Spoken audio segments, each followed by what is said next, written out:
Hello and welcome back to another story. I'm excited to share today's story.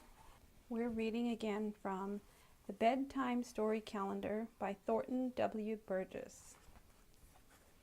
And we're reading the story for the month of August. Today's title is Grandfather Frog Gains Wisdom.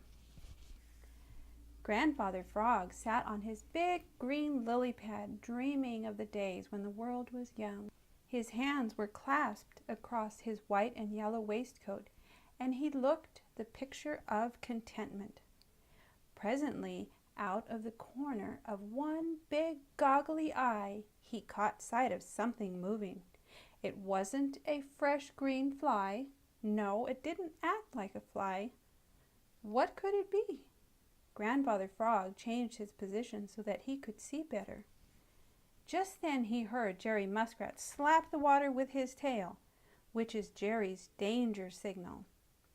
Billy Mink and Little Joe Otter heard it and didn't wait to ask questions. They slid off the big rock into the Smiling Pool and out of sight.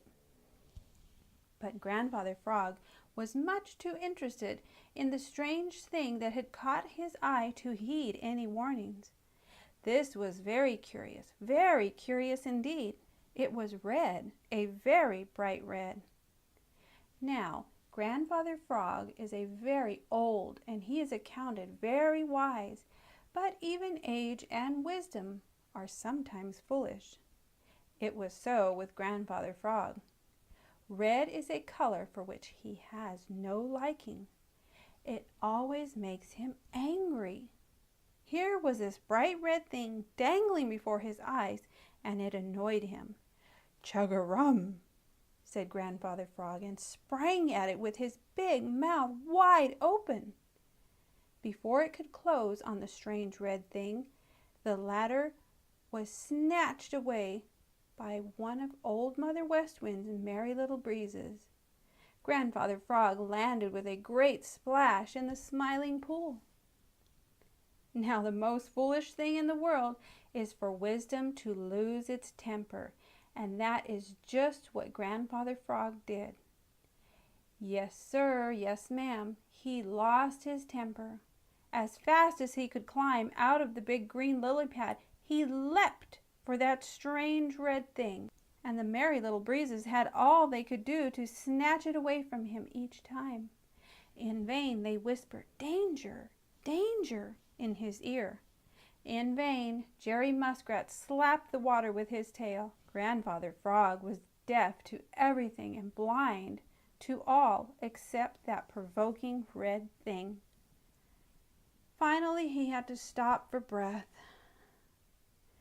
Very cautiously Jerry Muskrat swam under the big green lily pad on which Grandfather Frog was sitting. Reaching over the edge, he poked Grandfather Frog in the back. "Look out for Farmer Brown's boy," whispered Jerry. Then for the first time Grandfather Frog looked. Sure enough, there was Farmer Brown's freckle-faced boy on the bank of the Smiling Pool. He was reaching out with a long pole from which dangled a string, and on the end of the string was a hook half hidden by a bit of red flannel. "Chug-a-rum," explained Grandfather Frog, and dived under the lily pads, while the merry little breezes danced happily away over the green meadows to look for Johnny Chuck. And since that day Grandfather Frog has been wiser than ever, which is one reason why he is very, very fond of the merry little breezes and of Jerry Muskrat. The end. Thank you so much for stopping by, and I'll see you next time. Take care.